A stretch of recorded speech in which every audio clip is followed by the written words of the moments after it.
আচ্ছা, আদালতে যান, ইট পর্যন্ত টাকা চাই। কথা বলেন না কেন?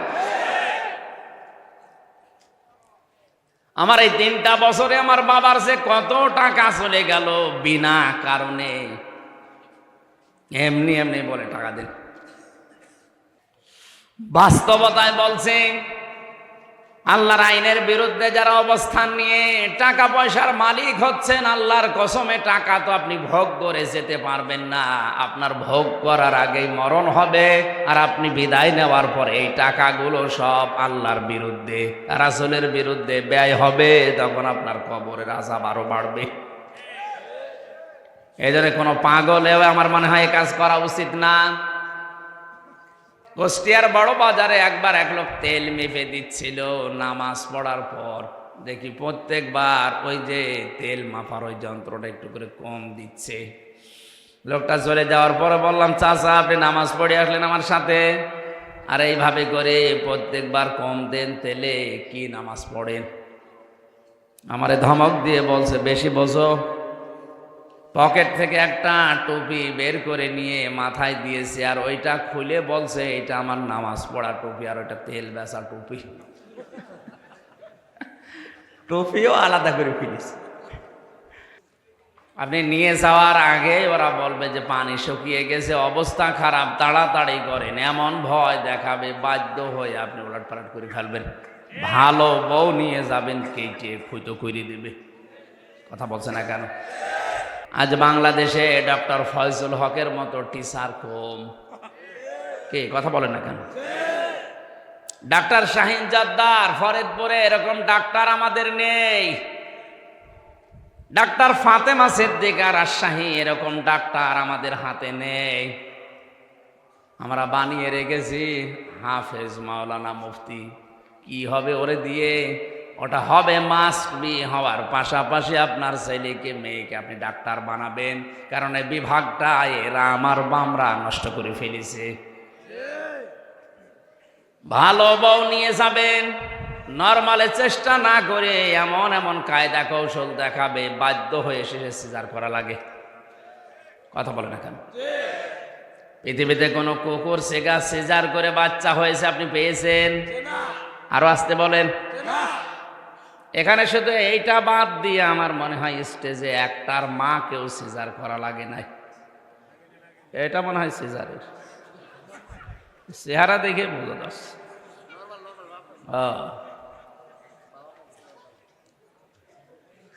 বলেন তো, স্টেজে এতগুলো মানুষ বসে আছে, এরাও তো জন্ম নিয়েছে দুনিয়া, এদের একটার মাকেও সিজার করা লাগলো না।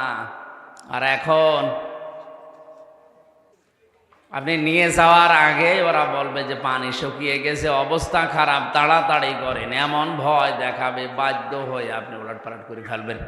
ভালো বউ নিয়ে যাবেন, কেটে ফুটো করে দেবে। কথা বলছে না কেন? সিজার করা নিষেধ না। একেবারে নর্মালে যদি না হয়, বাস্তবতায় ওদের মিটিং বসানো লাগবে, বোর্ড বসবে, ডাক্তারদের সর্বসম্মতিক্রমে সর্বশেষ সিদ্ধান্ত যদি আসে যে না উপায় নেই করেন, তখন। আর ওরা যদি অ্যাম্বুলেন্সের শব্দ পাওয়ার আগেই শরীরে ধার দেয় যে কাজ হচ্ছে। এ বিভাগটা যে কত কলুষিত করে ফেলেছে। রাজশাহীতে আমার ওই ছোট মেয়েটাকে আমি নিয়ে, বড়টা তখন 3 বছর বয়স ছিল, ছোটটারাই আমি 1 বছর রেখে গিয়েছিলাম, ছেলে এখন তো 4 বছর। বড়টা নিয়ে যখন গেলাম, বড় একটা নাম করা ডাক্তার রাজশাহীতে, 1000 টাকা করে ওনার ভিজিট। দেখানোর পরে আমি বললাম, স্যার এই যে 12টা পরীক্ষা দিলেন, আমার মন মতো করে নিয়ে আসি। বলছে না, নিচে লেখা আছে এই জায়গায় যাবেন। যেখানে লিখে দিয়েছে ওই জায়গায় আমাদের এলাকার একজন কাজ করে। বললাম, ভাই এত জায়গা থাকতে আপনার কাছে আসতে বলেছে, কারণ আছে, এখান থেকে স্যার হাদিয়া তোফা পায়। ঔষধগুলো লেখে এমন এমন জায়গা থেকে, যেখান থেকে ওদেরকে গাড়ি দেওয়া হয়, বাড়ি দেওয়া হয়, বিভিন্ন উপহার দেওয়া হয়। আল্লাহর কসম, ডাক্তার শাহিন জর্দারের কাছে, ডাক্তার মতিয়ার রহমানের কাছে তামাম দুনিয়াও যদি নিয়ে যান, আপনার মন মতো ঔষধ লিখবে না। এই জন্য আমাদের উচিত হচ্ছে পরবর্তী প্রজন্ম যারা আসবে এই মানুষগুলোকে এমন এমন জায়গায় তুলে দেওয়া। ডিসি দরকার আমাদের, এসপি দরকার আমাদের, ডিআইজি দরকার। কথা বলে না কেন? এই জায়গাগুলোতে আজ আমরা দুনিয়ার কাজ মনে করে ছেড়ে দিয়েছি, জমিনটা ফাঁকা পেয়ে জালেমরা মন মতো চালাচ্ছে। অথচ আল্লাহ কোরআনে কারিমে বলে জানিয়েছেন, ইন্নী জাইলুম ফিল আরদি খলিফা, অবশ্যই আমি তোমাদেরকে পাঠিয়েছি জমিনের খলিফা করে। কোন জায়গা? জমিনের। আল্লাহ কি দিয়েছেন? ইন্নী জাইলুম ফিল খানকা খলিফা, যে তোর আমি খানকার খলিফা করে পাঠালাম। ইন্নী জাইলুম ফিল মাসাজিদি খলিফা, মসজিদের খলিফা করে পাঠালাম। ইন্নী জাইলুম ফিল মাদারিসি খলিফা, মাদ্রাসার খলিফা করে পাঠালাম। আমরা এই সমস্ত জায়গায় বসে বসে মনে করছে আমরা খলিফা হয়ে গেছে, আর দরকার নেই। অথচ কোরআনে কারিমে শব্দ দিয়েছেন আল্লাহ, ইন্নী জাইলুম ফিল আরদি। কোন জায়গা? জমিনে। জমিনে আমরা আজ নেই, এই জন্য জালেমরা ফাঁকা পেয়েছে, মন মতো কাজ চালাচ্ছে, শিক্ষা ব্যবস্থায় পর্যন্ত হাত দিয়েছে। ৯৬% মুসলমানের দেশে এখনো যদি আপনি কিছু না বলেন, শরীফ থেকে শরীফা যেটা চলছে যদি ওরা কায়েম করে ফেলতে পারে, আগামীতে কি হবে আপনি এখনো টের পাননি। সকালবেলা শরীফ ছিল, বিকালে বলবে নিচে নিচে যে আমি শরীফা হয়ে গেছি, বাধ্য হয়ে তারে আপনাকে মহিলা হোস্টেলে সিট দেওয়া লাগবে। কথা বলছে না কেন? কারণ সরকারিভাবে যদি আইন পাশ হয়ে যায় একবার, ওরা যদি শরীফা করে ঘোষণা দিয়ে মহিলা হোস্টেলে সিট না দেন, আপনার নামে উল্টা মামলা হবে। অথচ মহিলা হোস্টেলে আপনার মেয়ে আছে, আপনার বোন আছে, সকালবেলা যে শরীফ থেকে বিকালে শরীফা হয়ে ও হোস্টেলে থাকবে, ও তো মাল আছে শরীফ, নামে শরীফা। কিছুদিন পরে ওখান থেকে জারজ পয়দা হবে। জাতিকে কোন দিকে নিয়ে যাচ্ছে আপনি টের পেয়েছেন। এই কারণেই তো কথা বলা লাগে। তাছাড়া শুধু যদি বইয়ের পৃষ্ঠাই থাকতো, সত্যি কথা বলছে, আমি কিছু বলতাম না। চোখ বন্ধ করে দেখছি এটা যেদিকে যাচ্ছে, আমার মেয়েটা আমার বোনটা সামনে কয়েক বছরে আর ঠিক থাকবে না। চাঁদপুরবাসী খুব খেয়াল করেন, জিকিরের প্রথম অর্থই কোরআন শরীফ। সুতরাং কোরআনের কোন নিয়ম নীতি, কোন বিধান এই বাংলাদেশ থেকে যদি কেউ ষড়যন্ত্র করে চক্রান্ত করে তুলে দিতে চান, আপনি পারবেন না। কারণ হেফাজতের দায়িত্ব নিয়েছে আল্লাহ সরাসরি নিজের হাতে। আজ বিভিন্ন জায়গায় তাফসির মাহফিল, কোরআনের অনুষ্ঠানগুলো কিছু রাম আর বামরা বন্ধ করে দিয়ে মনে করছে আমরা সফল হয়ে গেছি। আল্লাহর কসম, এক জায়গায় বন্ধ হবে, 50 জায়গা আল্লাহ ওপেন করে দেবে। জিকিরের দ্বিতীয় নম্বর অর্থ হচ্ছে, জিকির মানে আল্লাহর আইন। জিকির মানে আমানা আরাদান যিকরি ফাইন্না লাহু মাঈশাতান দনকা ওয়া নাহশুরুহু ইয়াউমাল কিয়ামাতি আ'মা। সূরা তাহা 124 নম্বর আয়াত। আল্লাহ পাক বলেন, যে ব্যক্তি আমার জিকির থেকে, আমার আইন থেকে মুখ ফিরিয়ে রাখবে, ওর জীবন আমি আল্লাহ সংকীর্ণ করে দেব। ওর আয় উন্নতিতে কোনো বরকত থাকবে না। ঘুষ খেয়ে, সুদ খেয়ে, জুলুম করে 10 দিক থেকে টাকা নিয়ে আসবে, বাড়িতে ঢোকার পরে 20 দিক থেকে টাকা চলে যাবে। কথা বুঝতেছেন? আল্লাহর আইন বাদ দিয়ে যারা উপায় করে, ঘুষ খেয়ে যারা উপায় করে, এটা আল্লাহর আইন মতো না, আল্লাহর আইনের বিরুদ্ধে। আচ্ছা, আদালতে যান, ইট পর্যন্ত টাকা চাই। কথা বলেন না কেন? আমার এই 3টা বছরে আমার বাবার সে কত টাকা চলে গেল বিনা কারণে। এমনি এমনি বলে টাকা দেন।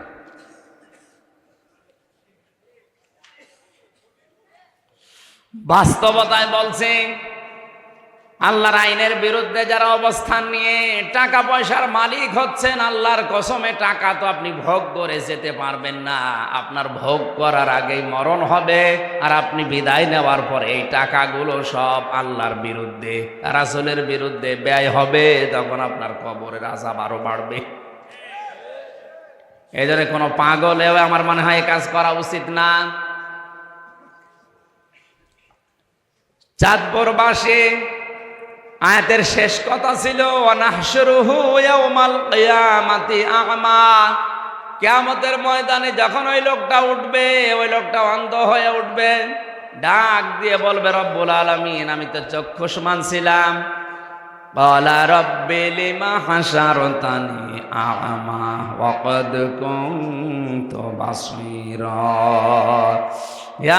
হ্যাঁ আল্লাহ, আমি তো চক্ষুষ্মান ছিলাম, আমার চোখ ছিল, আমি আদম নবীকে একটু দেখবো। 60 হাত লম্বা ছিল, 36 হাত মোটা ছিল, একটু দেখাও। আল্লাহ ধমক দিয়ে বলবে চুপ কর। ক্বালা কাযালিকা আতাতকা আয়াতুনা ফানাসিতাহা ওয়া কাযালিকাল ইয়াউমা তুনসা।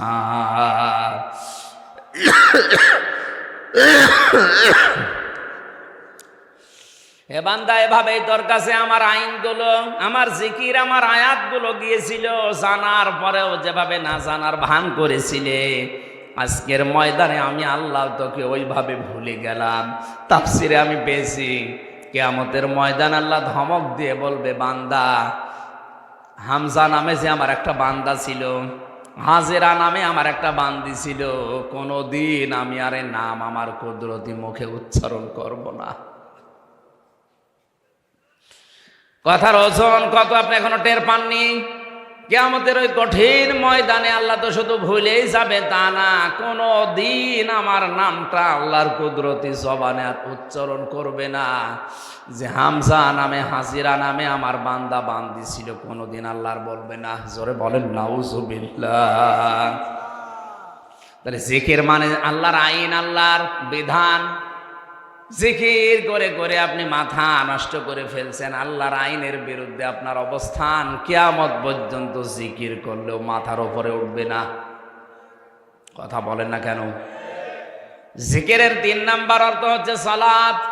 ইয়া আইয়ুহাল্লাযীনা আমানু ইযা নুদিয়া লিস-সালাতি মিন ইয়াউমিল জুমআতি ফাসআউ ইলা যিকিরিল্লাহি ওয়া যারুল বাই', যালিকুম খায়রুল লাকুম ইন কুনতুম তা'লামুন। সূরা জুমার 9 নম্বর আয়াতে আল্লাহ পাক বলেন, হে ইমানদারেরা, যখন নামাজের সময় হয়ে যায়, জুমার দিন আযান দেওয়া হয়, দুনিয়ার সব বেচা কিনা কাজ কারবার বাদ দিয়ে দৌড়াও নামাজের দিকে। এখানে জিকির মানে নামাজ। জিকির মানে কি? যে দরবারে গেলে শুধু জিকির দেয়, নামাজ নেই, ওটা দরবার না। এই কথা বলেন এখানে। জিকিরের অর্থ আল্লাহ বলছেন জিকির মানে নামাজ, সালাত। অথচ এমন এমন দরবার আছে দেশে যেখানে গেলে নামাজের কোনো সিস্টেম নেই। নামাজ যে শিক্ষা দেওয়া লাগবে এটার কোনো ব্যবস্থা নেই, আন্দাজে জিকির দিয়ে দিচ্ছে। তাও জিকির কোরআন হাদিস অনুযায়ী দেয় না, দিয়েছে হো হো। জিকিরের 4 নাম্বার অর্থ হচ্ছে জিকির মানে উপদেশ। জিকির মানে উপদেশ। ফাযাক্কির বিল কুরআনি মান ইয়াখাফু ওয়াঈদ। So admonish and or by the Holy Quran him who frees my threat.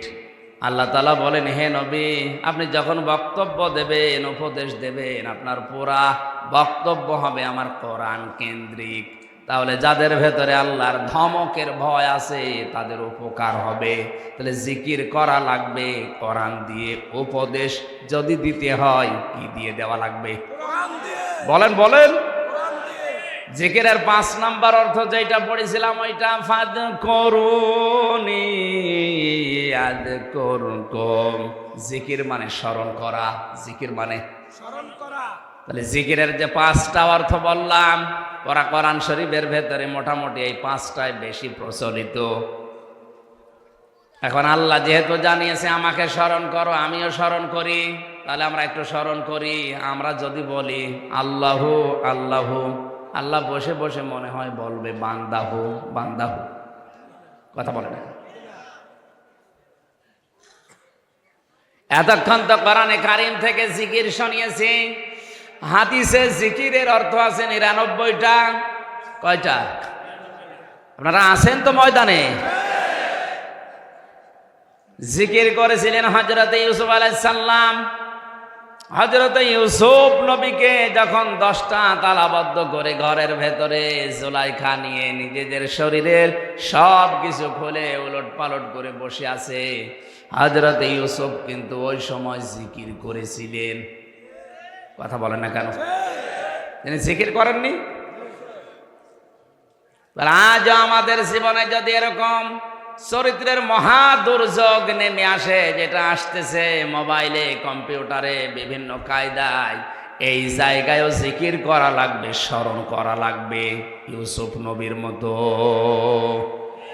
এর নাম জিকির। এর নাম কি? আন্দাজে বসে বসে জিকির করছে। জিকির করেছিলেন হযরত ইব্রাহিম আলাইহিস সালাম। আগুনের ভেতরে যখন তাকে ফেলে দিচ্ছিল, হযরত ইব্রাহিম নবী আলাইহিস সালাম তাকিয়ে দেখলেন যে চড়ক গাছ ধরিয়ে তাকে ফেলবে, ওই গাছের গোড়া ধরে আছে তার বাবা আজর। চোখের পানি ফেলে দিয়ে বলে, রব্বুল আলামিন, দুনিয়ায় মানুষ বিপদে পড়লে বাবার কাছে যায়, অথচ আমি লক্ষ্য করে দেখি আমারে আগুনে ফেলার জন্য আমার বাবা আগের লাইনে দাঁড়িয়ে আছে। আমি এই মুহূর্তে তোমার জিকির আরম্ভ করছি। আল্লাহ, তুমি যদি চাও আমি আগুনে পুড়ে মারা যাই, তোমার জন্য আমি 100 বার পড়তে রাজি আছি। আল্লাহ রাব্বুল আলামিন সঙ্গে সঙ্গে কোরআনে কারীম হযরত ইউসুফ ইব্রাহিম নবীর উপরে নোটিশ জারি করেছিলেন। কোরআনে আল্লাহটা কোড করে দিয়েছেন, কুলনা ইয়া নারু কুনি বারদাও ওয়া সালামান আলা ইব্রাহিম। হে আগুন, তুমি আমার ইব্রাহিমের জন্য শুধু ঠান্ডা এরকম না, সালামান শান্তিদায়ক হয়ে যাও। তাফসিরে মুফাসসির লিখেছেন, আল্লাহ পাক যদি আয়াতের মাঝে সালামান শব্দ না দিতেন, আগুন এত বেশি, যেহেতু বারদান প্রথম শব্দটা, এত বেশি ঠান্ডা হয়ে যেত, তখন আবার গরম করার জন্য লেপ তোষক লাগতো। সালামান শব্দ যদি না দিতেন তাহলে এত বেশি গরম হয়ে থাকতো, তখন আবার পাখা লাগতো, ফ্যান লাগতো ঠান্ডা করার জন্যে। সালামান দিয়ে আল্লাহ এয়ার কন্ডিশন বানিয়ে দিয়েছেন, নয় ঠান্ডা নয় গরম, ফেব্রুয়ারি মাসের মতো। জোরে বলেন সুবহানাল্লাহ। ইব্রাহিম নবী জিকির করেছেন যেখানে আল্লাহকে পেয়েছেন সেখানে। আরো আসতে বলেন। হযরত ইউসুফ জিকির করেছেন যেখানে আল্লাহকে পেয়েছেন। আলাকাদ হাম্মাত বিহি ওয়া হাম্মা বিহা লাউলা বুরহানা রব্বি। জুলাইখা যেমন কাপড় চোপড় সব খুলে জেনা করার জন্য রাজি হয়ে গিয়েছিল, ইউসুফ নবীও রাজি হয়ে গিয়েছিল। না মানে আপনি শব্দের দিকে তাকান, আলাকাদ হাম্মাত বিহি ওয়া হাম্মা বিহা। ইউসুফ নবী যেমন রাজি ছিল, জুলাইখা রাজি হয়ে গিয়েছিল। কি বাংলা অর্থ এটাই হয়। আপনি যারা মুফাসসির আছে জিজ্ঞেস করেন। আল্লাহ পাক বলেন, লাউলা বুরহানা রব্বি, যদি তার রব তাকে কিছু দলিল আর প্রমাণ না দেখাতেন। এই যে জিকির করার কারণেই তিনি কিন্তু এখানে প্রমাণ পেয়েছিলেন। মানুষ হিসাবে তার ভেতরেও যৌবন আছে, চাহিদা আছে, এই জন্য তারও মন ফিরে গিয়েছিল।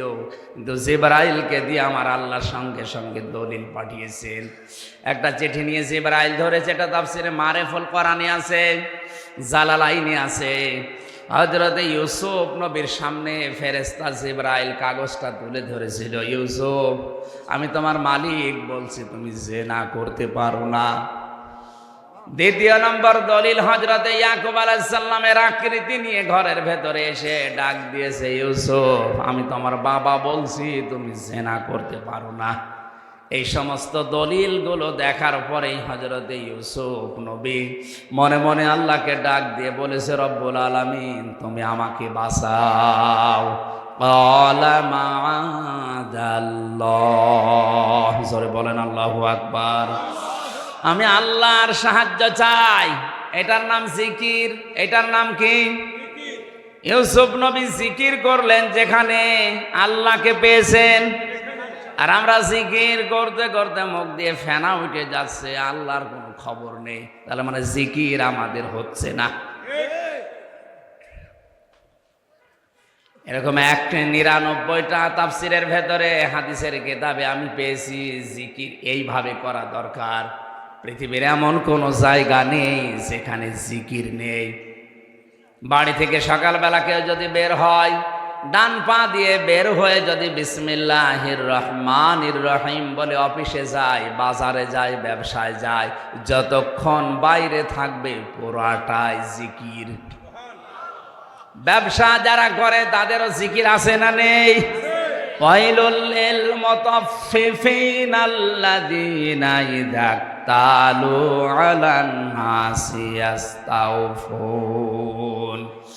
আল্লাহ পাক বলেন ধ্বংস হয়ে যাক ওই দোকানদারগুলো যারা ওজনে কম বেশি করে, নেওয়ার সময় বেশি নেয়, দেওয়ার সময় কম দেয়।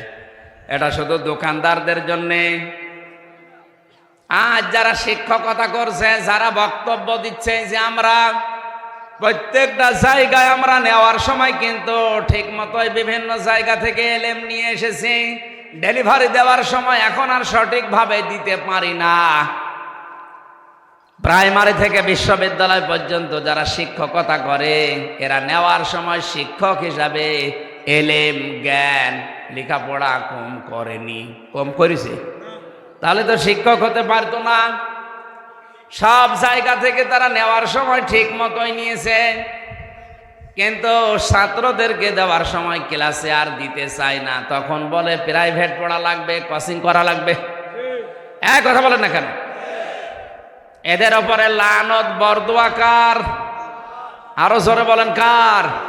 ওয়াইলুল লিল মুতাফফিফিন, ধ্বংস হয়ে যাক ওই দোকানদারগুলো যারা ওজনে কম বেশি করে। কুষ্টিয়ার বড় বাজারে একবার এক লোক তেল মেপে দিচ্ছিল নামাজ পড়ার পর। দেখি প্রত্যেকবার ওই যে তেল মাপার ওই যন্ত্রটা একটু করে কম দিচ্ছে। লোকটা চলে যাওয়ার পরে বললাম, চাচা আপনি নামাজ পড়ে আসলেন আমার সাথে, আর এইভাবে করে প্রত্যেকবার কম দেন তেলে, কি নামাজ পড়েন? আমারে ধমক দিয়ে বলছে, বেশি বোঝো।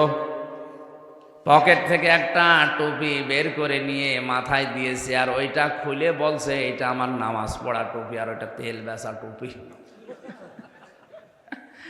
টুপিও আলাদা করে ফেলেছে।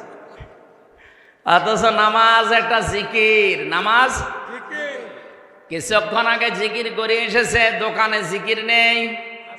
বলেন বলেন, নামাজে জিকির করেছেন মাত্র 15 মিনিট, দোকানে জিকির করবেন 8 ঘন্টা।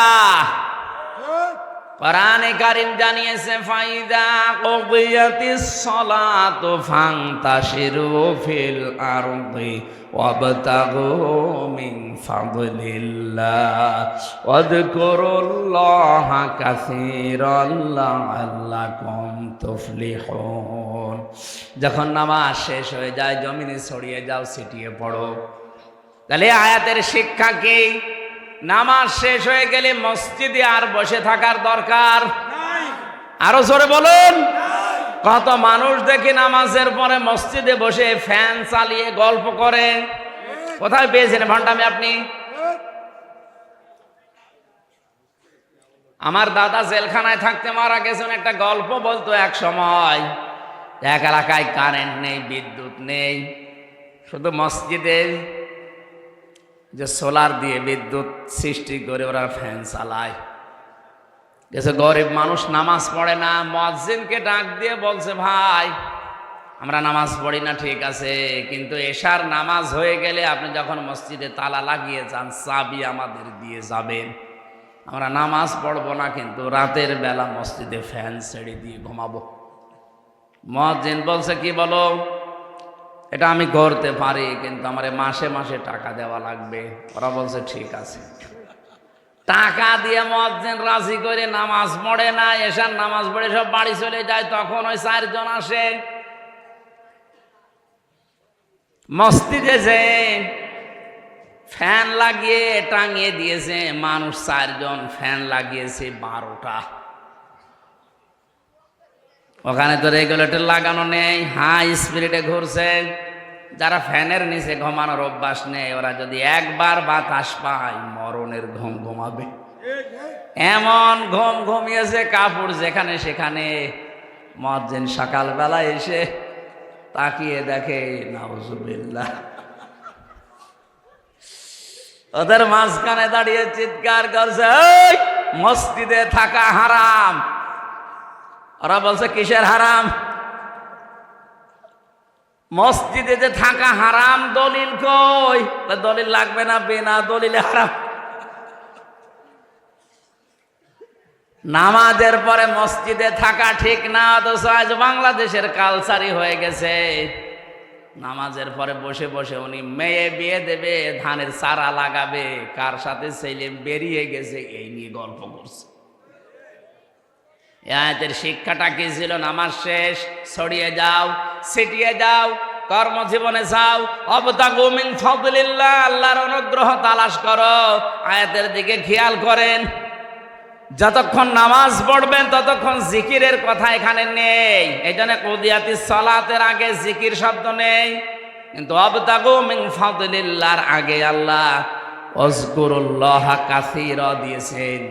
কর্মজীবনে যে আল্লাহকে স্মরণ করো, যেমন তেমন না, কাসীরা, কলিলা না, কাসীরা, বেশি বেশি স্মরণ করা লাগবে। তাহলে কর্মজীবনে যে বেশি স্মরণ করা মানে শুধু দোকানে বসে বসে সুবহানাল্লাহ সুবহানাল্লাহ সুবহানাল্লাহ পড়বেন। ওখানে যেন ওজনে কম বেশি না হয়, খাদ্যে ভেজাল দেওয়া না হয়, মানুষকে ঠকানো না হয়। এইটার নাম জিকির। এটার নাম কি? আজ যদি জিকির গুলো বাংলাদেশে এই পর্যায়ে থাকতো, এই দেশে দুর্নীতি হতো না। মাস্টার্সের সার্টিফিকেট নিয়ে আসতে গিয়েছিলাম ভার্সিটিতে, এত বড় বড় দাড়ি রেখে সব বাগায় দিয়ে জিকির করতে বসে বসে বললাম, স্যার একটু সই করে দিন। আমার বলছে, আমির হামজা তাড়াতাড়ি করো। বলছে, স্যার আমি তো তাড়াতাড়ি করছি। কিছুক্ষণ পরে বলছে, তাড়াতাড়ি করো, আমি জোহরের নামাজে জামাত ধরবো। স্যার আমি তো তাড়াতাড়ি করছি। মাথা নিচু করে বলছে, 2000 টাকা বের করো। ও আপনার এই জোহরের নামাজে জামাত ধরবে?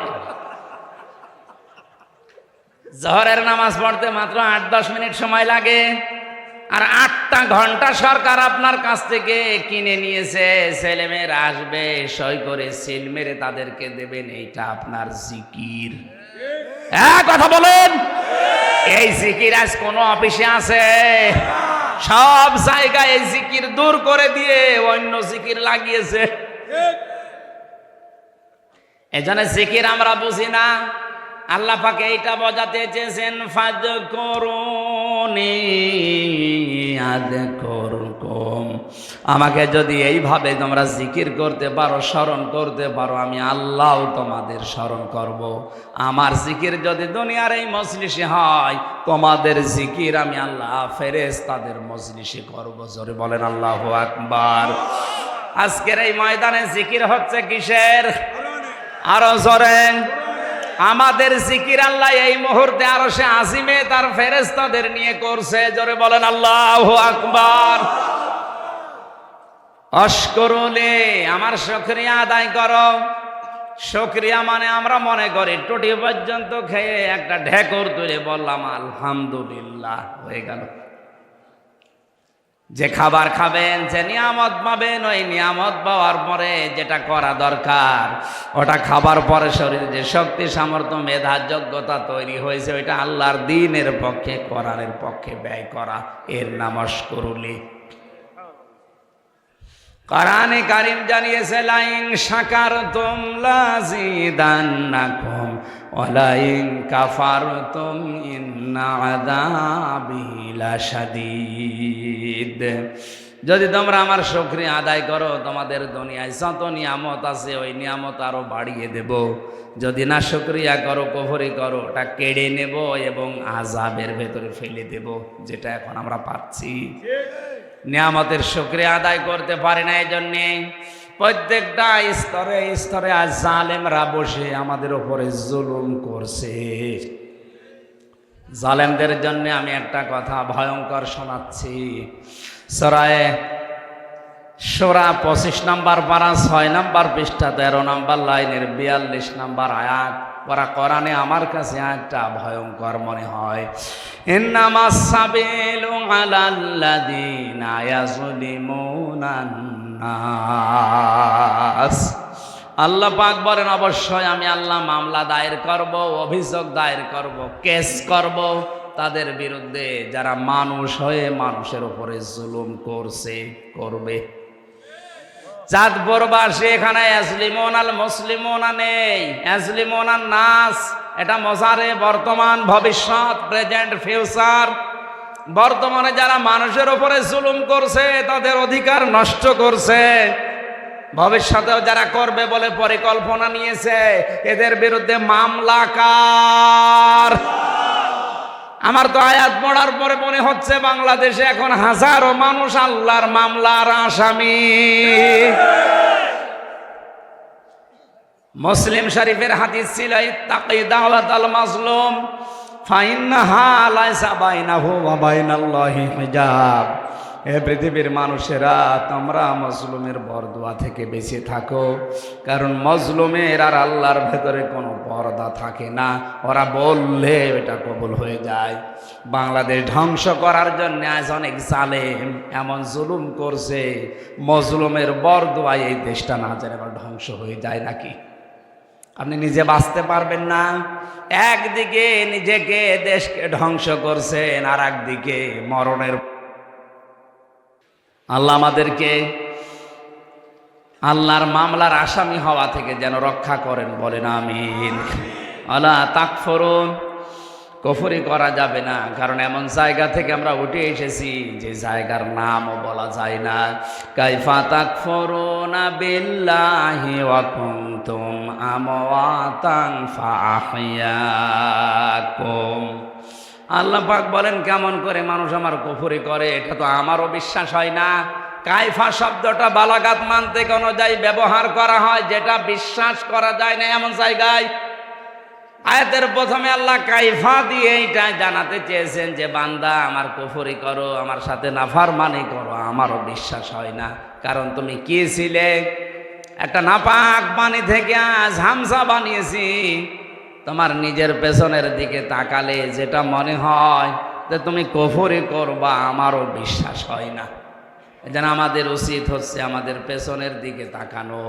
হালাতা আলাল ইনসানি হিনুম মিনাদ দাহরি লাম ইয়াকুন শাইআম মাযকুরা। মানুষের জীবনে এমন কি সময় যায়নি যখন সে উল্লেখ করার মতো কিছু ছিল না। আজ বাংলাদেশ সহ বিশ্বে যারা জুলুম করছেন, কুফরি করছেন, নাফরমানিতে লিপ্ত আছেন, একটু বিবেকটা খাটান, আপনি কি ছিলেন আর কোথায় যাবেন। আমান আমিলা বিহি উজিরা, কোরআন দিয়ে যারা আমল করে এদের পুরস্কার আল্লাহ নিজে দান করেন। আজকের তেলাওয়াতকৃত আয়াতে কোরআনের 4টা আমল আছে। কয়টা? এই 4টা আমল আজকে আমরা শোনার পরে এখন থেকেই চেষ্টা চালাবো কিয়ামতে যেন আল্লাহ নিজের হাতে পুরস্কার দান করে। আমিন। 3 নম্বরে আমান হাকামা বিহি আদিলা, কোরআন দিয়ে যারা বিচার ফায়সালা করে এরাই ন্যায় বিচার কায়েম করতে পারে। এই হাদিসের অংশ দ্বারা বোঝা যাচ্ছে কোরআনের বিচার ব্যবস্থা যতদিন কায়েম না হবে, ন্যায় বিচারের পরিবর্তে অবিচার বেশি হবে। এটা এখন তামাম দুনিয়ায় চলছে। নবীজি বলেন ওমান দাআ ইলাইহি হাদা, একালিপ টান আছে। কেউ যদি হেদায়েতের ওপরে থাকতে চায় তার 1 নম্বরে দায়িত্ব সে যেন কোরআন দিয়ে মানুষকে ডাকে। কি দিয়ে? কোরআন দিয়ে। কারণ কোরআনের মতো ডাক দেওয়া কিতাব দুনিয়াতে আর নেই। আমান আহসানু কাওলাম মিম্মান দাআ ইলাল্লাহি ওয়া আমিলা সালিহান ওয়া ক্বালা ইন্নানি মিনাল মুসলিমিন। আল্লাহ পাক বলেন ওই লোকটার চাইতে উত্তম কথা দুনিয়ায় কেউ বলে না যে আল্লাহর দিকে মানুষকে ডাকে। ও আমিলা সালিহা, দুনিয়ায় ভালো ভালো কাজের আঞ্জাম দেয়। অকলা ইন্নানি মিনাল মুসলিমিন, আর ঘোষণা দেয় যে আমি একজন মুসলমান। চাঁদপুরবাসী খুব চিন্তা করেন, আয়াতে 3টা কথা আল্লাহ জানিয়েছেন। প্রথম 2টা হয়তো আমরা অনেকে এখন মানি, 3 নাম্বারটা 100 জনের 98 জনের ভেতরে নেই। খেয়াল করে শুনবেন। 1 নম্বরে আল্লাহর দিকে ডাকতেছি আমরা কম বেশি সবাই, কারণ এদেশে আল্লাহর দিকে না ডাকলে আপনার ডাকে কেউ সাড়া দেবে না। এই জন্য এই পলিসি আমরা নিয়েছি, সে যেভাবেই হোক। 2 নম্বরে আমিলা সালিহা, ভালো ভালো কাজ আমরা যেভাবেই হোক কম বেশি করি। 3 নাম্বার যেটা ওয়াকালা ইন্নানি মিনাল মুসলিমিন, আমি মুসলমান, এই কথা বলার মানুষ এখন দেশে নেই। কারণ এই কথা যদি কেউ ঘোষণা করে আমি মুসলমান, সে কোরআনের আইন ছাড়া অন্য কোনো আইনের জন্য আন্দোলন করতে পারে না। আমি এটা বানালাম। আল্লাযীনা আমানু ইউকাতিলুনা ফি সাবিলিল্লাহ, যারা ঈমানদার এই মানুষগুলো যদি লড়াই সংগ্রাম করে ও করবে আল্লাহর রাহে, আল্লাহর রাস্তায়। আর আল্লাহর রাস্তা এই কোরআনের রাস্তা। কথা বলেন না কেন? সুতরাং বাস্তবে আমি মুসলমান এই ঘোষণা দেওয়ার মতো মানুষ যদি 96% মুসলমান না 51% তৈরি হয়ে যেত, এদেশে কোরআনের আইন 53 বছর আগে কায়েম হয়ে যেত। হ্যাঁ, মুসলমান আছে 96% ওই আদমশুমারিতে, আর ওই আগা কাটা আছে কি। অনেকেই মনে করে যে আগা কেটে দিলেই মনে হয় মানুষ মুসলমান হয়ে যায়। এটা কাটলে যদি মানুষ মুসলমান হয় তাহলে ছাগল কি, ছাগলে মুসলমান দিয়ে নেয়?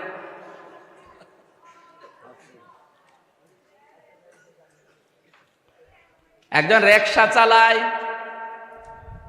বহু কষ্ট করে 1 কেজি খাসির মাংস কিনে বৌমাকে বলছে রান্না করো, আমি আসতেছি। বৌমা রান্না করার পরে চিন্তা করছে ঘ্রাণ ভালোই হয়, দেখি কেমন লাগে, 1টা 2টা করে খেয়েছে। শেষ করার পরে চিন্তা করছে শ্বশুর আসলে কি বলবো। ও গোসল করে এসে বলে কই খাবার দাও। মোলা দিয়েছে, আলু দিয়েছে, বেগুন দিয়েছে। বলো সে তরকারি কই? কোনটা? যেটা নিয়ে আসলাম। ডাক দিয়ে বলছে আব্বাসান, আপনি যখন গোসল করতে গেছেন আমি সুন্দর করে রান্না করে ঢাকনা দিয়ে ঢেকে রেখে পানি আনতে গেছি কলে, এসে দেখছি দুষ্ট বিড়াল সব খেয়ে ফেলিস, আর কিছু নেই। শ্বশুর চিন্তা করে 1 কেজি মাংস রান্না কমপ্লিট করে পানি আনতে গেল, কয় মিনিট লাগে, এর ভেতরে বিড়াল খেয়ে ফেললো। কি বিড়াল? পাশে দেখে সে বিড়াল মিউ মিউ করে, চেপে ধরেছে, রশি দিয়ে 4 হাত পা টাইট করে বেঁধেছে। দাড়ি পাল্লা এনে ওজন দিয়ে দেখে 1 কেজি। বলছে বৌমা, এটা যদি বিড়াল হয় সে মাংস কই? আর এইটা যদি মাংস হয় সে বিড়াল কই? কারণ এই বিড়াল যদি 1 কেজি মাংস খায় এর ওজন হবে 2 কেজি। 96% দরকার নেই। অকালা ইন্নানি মিনাল মুসলিমিন, আমি মুসলমান।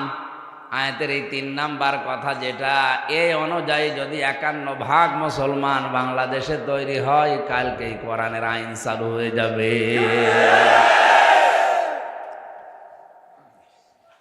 এই জন্য আমি যদি হেদায়েতের উপরে থাকতে চাই আমাকে ডাকা লাগবে কি দিয়ে? বলেন। এই জন্য জীবনের উপরে ঝুঁকি নিয়ে হলো আমরা ডাক দেই, কারণ আমি হেদায়েতের উপরে থাকতে চাই। অমাং দাআ ইলাইহি হাদা ফাকাদ হুদিয়া ইলা সিরাতিম মুস্তাকিম। নবীজি বলেন, কেউ যদি কোরআনের ডাকে সত্যি সাড়া দিতে পারে, মহান আল্লাহ তাকেও সিরাতে মুস্তাকিম নসিব করে দেয়।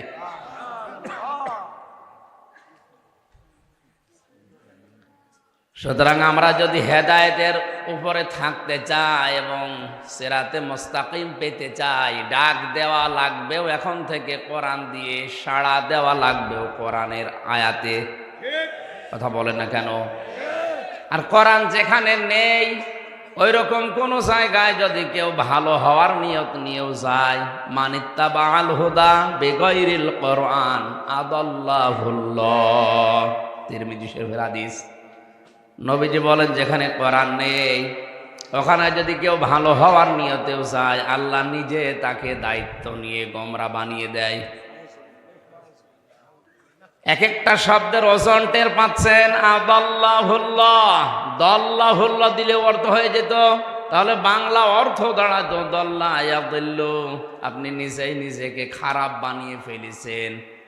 আদাল্লাহ ইয়াদিল্লু বাবে ইফআল থেকে এসেছে, এই জন্য বাংলা অর্থ দাঁড়িয়েছে আপনি হয়তো ভালো হওয়ার নিয়তে কোনো জায়গায় গিয়েছিলেন, কিন্তু সে জায়গায় কোরআন ছিল না, কোরআনের কর্মসূচি ছিল না, এই জন্যে আল্লাহ নিজে দায়িত্ব নিয়ে আপনাকে আরো খারাপ বানিয়ে দেবে। এর বাস্তব প্রমাণ আজ বাংলাদেশ। এই কথা বলেন এখন। 48,000-এর উপরে সরকারি জরিপে এখন পীরের দরবার।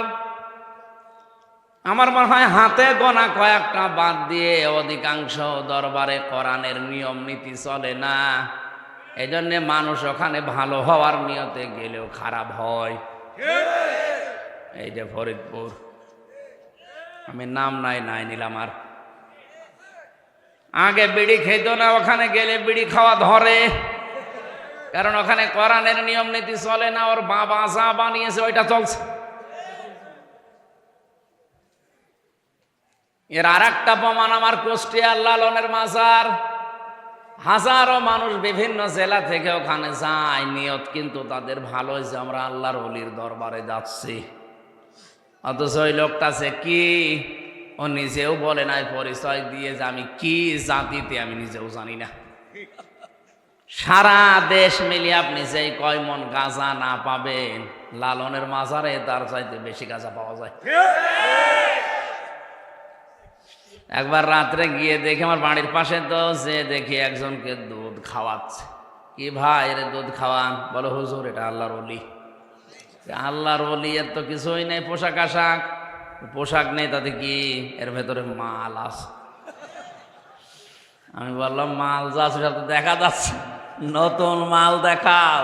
এ মাল তো সবার আছে, মাল সবার নেই, ওইটা মানুষ মাল মনে করে।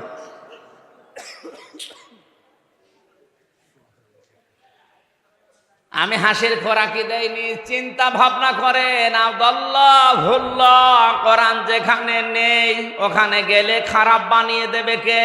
আল্লাহ। আরো জোরে কে? হেদায়েত দেওয়ার মালিক একমাত্র আমির হামজা। সুতরাং আজকের এই ময়দান থেকে সারা রাত জেগে লাভ নেই, সিদ্ধান্ত নিয়ে বাড়ি যাওয়া লাগবে। যেই দরবারে কোরআন নেই, কোরআনের কর্মসূচি নেই, ওখানে আমি যাব না। যদি যাই আমাকে গোমরা বানিয়ে দেবে কে? যে রাজনৈতিক দলে কোরআন নেই, কোরআনের কর্মসূচি নেই, ওই দল যদি আমার বাবাও প্রতিষ্ঠাতা হয়, ওই দলে আমি যাব না। ওখানে থাকলে গোমরা বানাবে কে? ওয়াজ তো হয়ে গেছে, আর ওয়াজ করা লাগবে? এর ওপর আবার ওয়াজ আছে কি? কোরআন যেখানে নেই ওখানে নেই, তাহলে এই দেশে একটা দল ছাড়া আর দল থাকার কথা না। হ্যাঁ, কথা বলেন।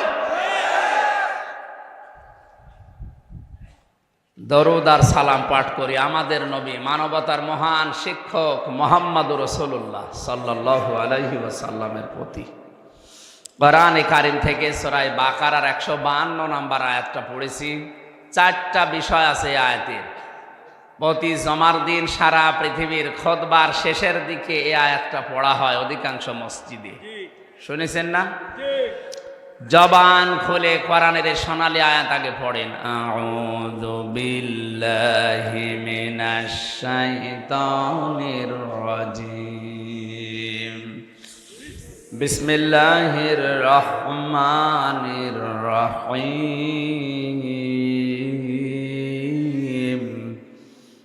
ফাযকুরুনি আযকুরকুম ওয়াশকুরুলি ওয়ালা তাকফুরুন।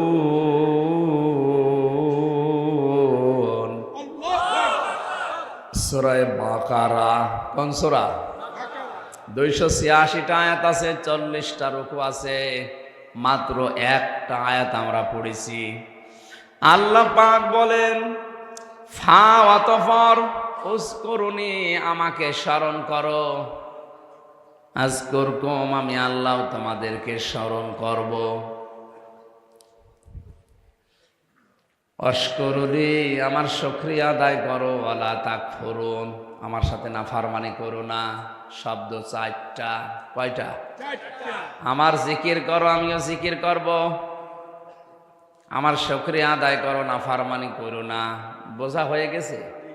তাহলে এবার মোনাজাত করে দিলাম। প্রথম শব্দের দিকে খেয়াল করেন, ফা। আল্লাহ পাক বলেন ফাযকুরুনি, অতঃপর আমাকে স্মরণ করো। জাল কাফর জিকির, এই শব্দটা নিয়ে বাংলাদেশ, ভারত আর পাকিস্তান, এই 3 দেশে ভেজাল চলছে। যত ঝামেলা এই 3টা দেশে, বিশ্বের কয়েকটা দেশে গিয়ে আমি এগুলো এত বেশি পাইনি। মালদ্বীপে এটা নিয়ে সমস্যা নেই, সৌদি আরবে অত ঝামেলা নেই, বাহরাইনে অত ঝামেলা পাইনি, শুধু ঝামেলা পেয়েছি এই ভারতে, পাকিস্তানে আর আমাদের দেশে। কারণ এই 3 দেশে পীর সাহেব বেশি। পীর খারাপ না, পীর মানে উস্তাদ। পীর মানে কি? শিক্ষক, মুআল্লিম, যাই বলেন, টিচার। আপনি যেটা জানেন না ওনার কাছে জেনে নেবেন, এতটুকুই। কথা বুঝতেছে? যেটা জানেন না, যে জানে, ফাসালু আহলা যিকরি ইন কুনতুম লা তা'লামুন, যেটা জানো না, যারা জানে তাদের কাছে জেনে নাও। পৃথিবীতে এমন কোনো জিনিস নেই যেটা কোরআনে কারিমে আল্লাহ দেয়নি। কথা বলেন না কেন? একজন বলছে, হুজুর রুটি কিভাবে বানানো লাগবে, এটা কোরআনে কোন জায়গায় আছে? হ্যাঁ, এটাও আছে। আছে কই? আমদাসে বলে এটা আছে ইনডাইরেক্ট ভাবে। এই যে ফাসআলু আহলা যিকরি ইন কুনতুম লা তা'লামুন, তোমরা যেটা জানো না, যারা জানে তাদের কাছে জেনে নাও। যে লোকটা রুটি বানাতে জানে, কতটুকু খামির করলে, আটা দিলে, পানি দিলে, কতটুকু কি দিলে রুটি বানানো যায়, ওর কাছে জিজ্ঞাসা করো। পৃথিবীর এমন কোন জিনিস নেই যা আল্লাহ কোরআনে দেয়নি। মা ফাররাতনা ফিল কিতাবি মিন শাই, সব কিছুর বর্ণনা আমার আল্লাহ খোলাখুলি কোরআনে দিয়েছেন, কোন জিনিস বাদ দেননি। জোরে বলেন সুবহানাল্লাহ। জিকির শব্দটা যেহেতু পৃথিবীর একটা প্রচলিত, বহুল আলোচিত শব্দ, মানুষ ভালো হওয়ার নিয়তে দরবারেই বেশি যায়, আর এখান থেকে প্রথমে যেটা দেওয়া হয় তার নাম জিকির। এই শব্দটা নিয়ে যেহেতু ভেজাল বেশি, এই জন্য আমরা নিরসন করব। পড়া কোরআন শরীফ পড়ে আমি যতটুকু পেয়েছি, আমি সারাটা জীবনে, আমার 33 বছর বয়স পর্যন্ত এখন প্রায় কোরআনের ওপরেই চলছে। আর 3টা বছর তো অন্ধকারে থেকে শুধু এইটা ছাড়া আর কিছু পড়তে পারিনি। যতটুকু আমি কোরআনের উপরে পড়াশোনা করেছি, পড়া কোরআনে তাফসীর অনুযায়ী আমি পেয়েছি জিকিরের অর্থ প্রধানত 5টা। কয়টা? 5টা। জিকির শব্দের প্রথম অর্থ হয় কোরআন। আল্লাহ পাক দলিল দিয়েছেন, ইন্না নাহানু নাযালনা যিকরা ওয়া ইন্না লাহু লাহাফিজুন। সূরা হিজরের 9 নম্বর আয়াতে আল্লাহ বলেন, অবশ্যই এই জিকির, এই কোরআন আমি আল্লাহ নাজিল করেছি, আর এর হেফাজতের দায়িত্ব আমি আল্লাহ নিজে নিয়েছি। জিকিরের অর্থ কোরআনে আয়াত দিয়ে যেটা প্রমাণ হয়, বাংলাদেশে যে বামগুলো উল্টাপাল্টা চিন্তা ভাবনা করে শিক্ষা ব্যবস্থা থেকে কোরআনের অনেক কিছু বাদ দিয়ে নতুন নতুন বিষয় ঢোকাতে চাচ্ছেন, কিয়ামতের আগে দেশের মানুষ এটা মেনে নেবে না। এদের বেসিক ঠিক আছে, আপনি আর যাই বলেন, সকালবেলা ওঠার পরে অন্য কিছু না করুক, অন্তত আলিফ বা তাসা আলহামদুলিল্লাহ রাব্বিল আলামিন এগুলো মা বাবার কাছে 100 ভাগের 70 ভাগ মানুষেরা পড়ে।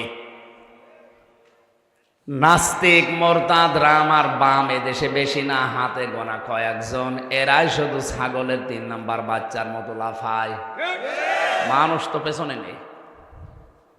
মিডিয়াগুলো শুধু ওদের হাতে থাকার কারণে আমরা মেমার খেয়ে যাচ্ছি।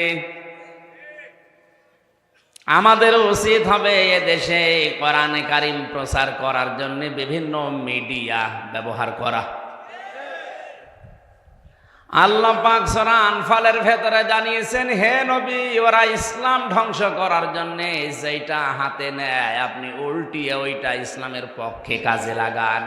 আজ তামাম দুনিয়ায় ইসলাম পন্থীদেরকে, ইসলামকে কালার করার জন্য রাম আর বামগুলো হাতে নিয়েছে মিডিয়া। কথা বলেন, সাদাকে কালো করার জন্য ব্যবহার করা হয় মিডিয়া, পত্রিকা। এই জন্য এটা হাতে নেওয়া লাগবে আমাদের। যে যেখান থেকে পারেন এ বিষয়ে তাকে অগ্রসর হওয়া লাগবে। ছেলেকে শুধু নামের আগে মাওলানা, মুফতি, মুহাদ্দিস লেখা দেখে শেষ করে দেওয়া দরকার নেই। তাকে আপনি ইঞ্জিনিয়ার বানাবেন, আলেম বানানোর পর তাকে বৈজ্ঞানিক বানান, বিশ্ববিদ্যালয়ের টিচার বানিয়ে দেন। বাংলাদেশে আমরা বিশেষ করে ইবাদত মনে করি শুধু নামাজ পড়া, রোজা রাখা আর জিকির করা। মানুষের জীবন চালাতে যেখানে যেটা লাগে ওইটা যদি আল্লাহর হুকুম রাসূলের তরিকা হয়, ওইটা ইবাদত। কথা বুঝতেছে?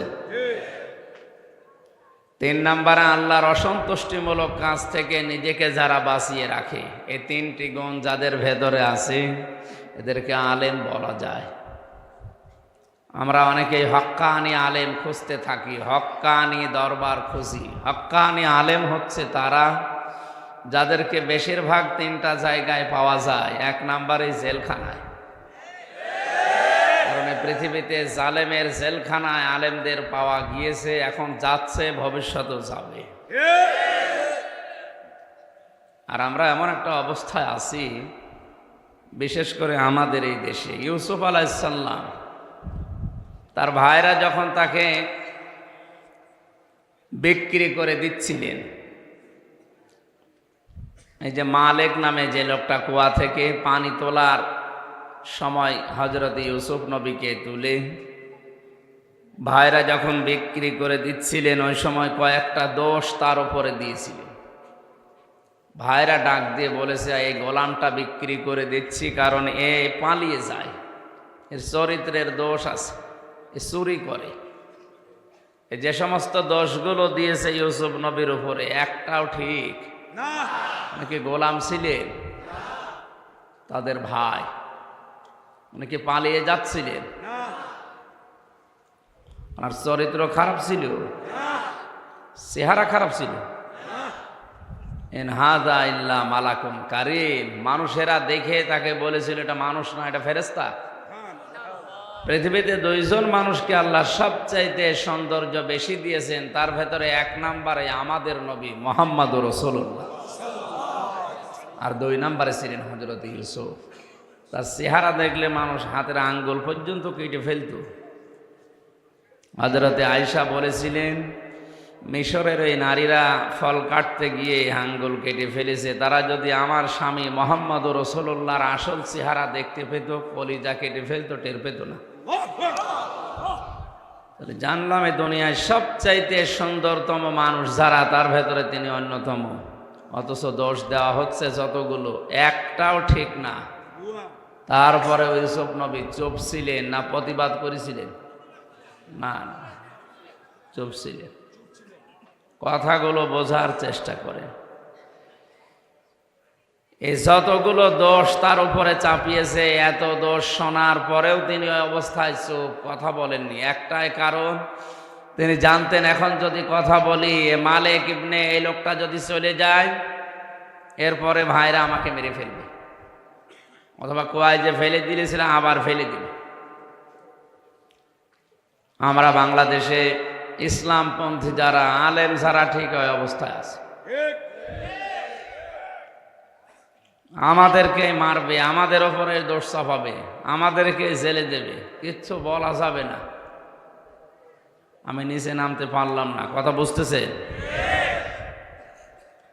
এই জন্য হাক্কানি আলেম যারা, এদেরকে এক নাম্বারে জেলখানায় পাওয়া যায়। তামাম দুনিয়ায় জালেমদের জেলখানায় এখনো লক্ষ লক্ষ আলেমেরা আছে।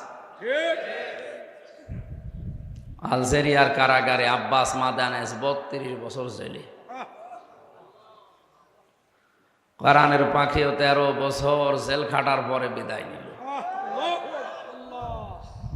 আমি ছোট মানুষ, আমার জীবন থেকেও 3টা বছর চলে গেল। 2 নম্বরে হাক্কানি আলেম পাওয়া যায় মাটির নিচে, কবরে। কোথায়? ইমাম আবু হানিফা হাক্কানি আলেম ছিলেন না? কোথায় আছে? কবরে।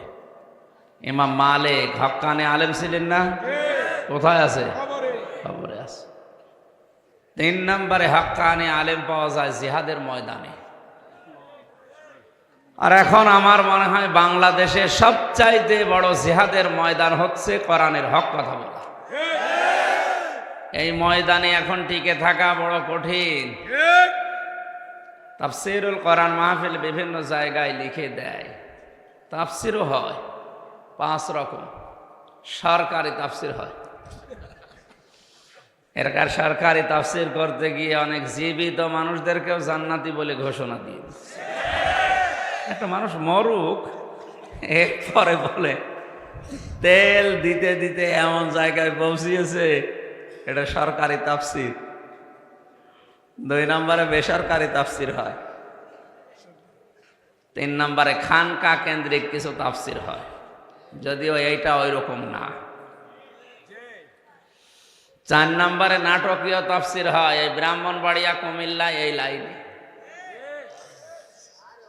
এই মঞ্চগুলো, এই মেম্বারগুলো একটা আমানত, এই আমানতটা এরা নষ্ট করে ফেলেছে। অথচ লেখা থাকে কি ওয়াজ মাহফিল, ইসালে সওয়াব, তাফসীরুল কোরআন মাহফিল। কথা বুঝতেছেন? 5 নম্বরে হয় কোরআনিক তাফসীর, দরকারি তাফসীর। এটা খুব কম আমরা তেলাওয়াত করেছি, যেখান থেকে যদিও পরিচিত আয়াত মনে হচ্ছে, এখান থেকে যে কথাগুলো তাফসীর আকারে বলা যায় আমরা চেষ্টা চালাবো ইনশাআল্লাহ। তাহলে আলেমদের যে সম্মান কামনা করলাম, এই হাক্কানি আলেমদের মর্যাদা আল্লাহ যেন দুনিয়া আখিরাতে আরো বাড়িয়ে দেন, বলেন আমিন। বিশ্বনবী বলেন, মান ক্বালা বিহি সাদাকা, যারা কোরআন দিয়ে কথা বলে এরা সত্য কথা বলে। হাদিস দ্বারা বোঝা যায় কোরআনের বাইরে যত কথা আছে সব ভেজাল। তাহলে কোরআনের বাইরে কোনো কথা শুনতে আমরা এদেশে রাজি না। আল্লাহ আমাদেরকে আয়াত থেকে 4টা শিক্ষা নেওয়ার তৌফিক দেন, বলেন আমিন।